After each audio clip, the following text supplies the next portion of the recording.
कभी सोचा है कि कुछ कंपनियां हैं जो बिल्कुल खामोशी से कोई शोर शराबा किए बगैर अपने इन्वेस्टर्स के लिए दौलत के किले बना देती हैं।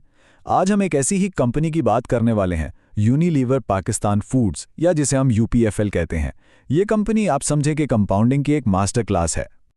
चलें ज़रा इसको समझते हैं। देखें, एक तरफ तो है ट्रेडिंग की दुनिया, शोर ही शोर, हर कोई पूछ रहा है अगला रॉकेट स्टॉक कौन सा है। और फिर दूसरी तरफ बिल्कुल खामोशी से यूपीएफएल है। ये कंपनी हेडलाइंस बनाने में दिलचस्पी नहीं रखती। इसका काम बस एक है, अपने शेयर होल्डर्स को डिविडेंड के चेक भेजते रहना, बस। तो ये अनअज्यूमिंग चैंपियन है क्या? देखें, यूपीएफएल की कहानी में कोई सनसनी नहीं है, कोई हाइप नहीं है। उसकी असल ताकत तो उन चीज़ों में है जो हम सबके किचन में पड़ी होती हैं। ग्नौर के नूडल्स, रफान की चीज़ें, ये वो प्रोडक्ट्स हैं जो हमारी ज़िंदगी का, हमारी आदतों का हिस्सा बन गई हैं। और असल गेम यही है। और यहीं पर इसका पूरा बिजनेस मॉडल खड़ा है। ये कंपनी ट्रेंड्स के पीछे नहीं भागती, ये आदतें बनाती है। और यही आदतें इसकी सबसे बड़ी ताकत हैं। अच्छा, तो ये आदतें बनाने की सुपर पावर काम कैसे करती है? चलें, अब जरा इसके बिजनेस मॉडल में गहराई में उतरते हैं और देखते हैं कि ये आम सी दिखने वाली प्रोडक्ट्स कैसे एक फाइनेंशियल सुपर पावर बनाती हैं। तो बात बहुत सीधी सी है। ये आदतें कैश पैदा करती हैं। जब लोग बार बार सोचे समझे बगैर एक ही चीज़ खरीदते हैं तो कंपनी के लिए एक मुस्तकिल काबिल एतबार कैश फ्लो बन जाता है। यही यूपीएफएल की कामयाबी का खुफिया हथियार है।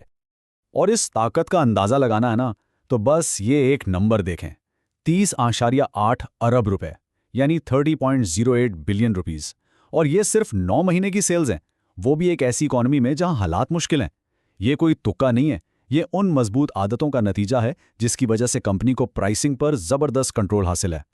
इस ग्रोथ इंजन को चलाने वाले दो मेन सिलेंडर हैं। पहला, कनौर नूडल्स, जो नौजवानों में बहुत मकबूल हैं। ये सहूलत और आराम बेचते हैं। और दूसरा, सॉस और केचप, जो कि एक इन्फ्लेशन प्रूफ चीज़ है। मतलब लोग शायद अपनी छुट्टियां कैंसिल कर दें, लेकिन केचप खरीदना बंद नहीं करेंगे। अच्छा, तो ये सारा कैश फ्लो जो बन रहा है, ये जाता कहाँ है? यहां से कहानी का सबसे मजेदार हिस्सा शुरू होता है। ये वो जगह है जहां कंपनी अपने मालिकान यानी शेयर होल्डर्स को इनाम देती है।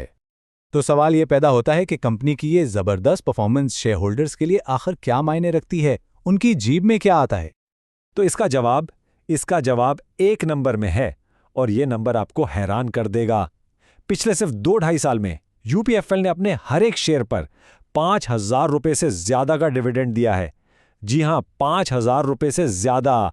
ये कोई मजाक नहीं है, यही इस कंपनी की असल ताकत है। और ये कोई एक बार का कमाल नहीं है, ये एक मुस्तकिल कहानी है।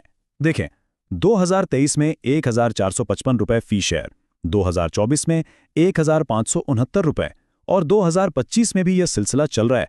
जरा सोचें, जिन लोगों ने कई साल पहले इसमें इन्वेस्ट किया था, वो तो अब हर साल अपनी पूरी इन्वेस्टमेंट से ज्यादा सिर्फ डिविडेंड में कमा रहे हैं। अब जाहिर है, जब कोई कंपनी ऐसी परफॉर्मेंस देगी तो उसका शेयर सस्ता तो नहीं होगा। बहुत से लोग इसकी कीमत देखकर कहेंगे कि ये महंगा है, लेकिन असल में ये सुकून की कीमत है। आइए समझते हैं कि इसका क्या मतलब है। देखें, जब आप यूपीएफएल में इन्वेस्ट करते हैं तो आप मुस्तकबिल की सिर्फ उम्मीदें नहीं खरीद रहे, आप एक काबिल एतबार प्रिडिक्टेबल कैश फ्लो खरीद रहे हैं। आप असल में ज़हनी सुकून खरीद रहे हैं। इसीलिए हम ऐसी कंपनियों को कहते हैं द फोर्ट्रेस क्लास, यानी किला क्लास। ये वो कंपनियां हैं जो मुश्किल माशी हालात में आपकी कुव्वत खरीद को बचाती हैं। इनकी पहचान होती है ब्रांड पर एतमाद, मालियाती डिसिप्लिन और लंबे अरसे तक चलने वाला कैश फ्लो।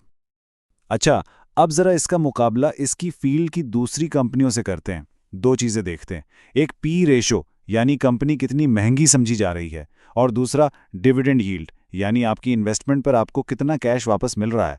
तो यूपीएफएल का पी तो ठीक ठाक है, 19 से 21 के बीच, लेकिन इसका डिविडेंड यील्ड देखें, 5 से 6%। यह अपने कंपेटिटर्स के मुकाबले में बहुत जबरदस्त है। ये एक ऐसा कॉम्बिनेशन है, यानी स्टेबिलिटी भी और रिटर्न भी, जो बहुत कम देखने को मिलता है। तो आखिर में इस पूरी कहानी से, इस किले से हम क्या सबक सीख सकते हैं जो हमारी अपनी इन्वेस्टिंग में काम आ सकें? कुछ बहुत अहम बातें हैं।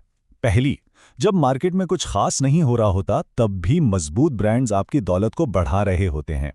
दूसरी बात, जो कंपनी मुसलसल डिविडेंड देती है, ये उसकी मैनेजमेंट की ईमानदारी का इशारा है। और सबसे अहम सबक ये कि इन्वेस्टिंग का मकसद सनसनी और जोश नहीं, बल्कि ज़हनी और माली सुकून खरीदना होना चाहिए। और ये बात इस सारी बहस को बहुत खूबसूरती से समेटती है। हो सकता है कि इसका प्राइस चार्ट देखकर ट्रेडर्स को कोई मजा ना आए, लेकिन इसका डिविडेंड का रिकॉर्ड खानदानों को माली सुकून और तहफ़्फ़ुज़ देता है। ये सिर्फ एक स्टॉक नहीं, ये एक पूरा फलसफा है। तो आखिर में एक सवाल छोड़े जाता हूं सबके लिए। अपनी फाइनेंशियल लाइफ को देखकर खुद से पूछें, आप एक रॉकेट बनाने की कोशिश कर रहे हैं या एक मजबूत कला? अज़्म-ए-आहन फाइनेंस पॉडकास्ट सुनने का शुक्रिया।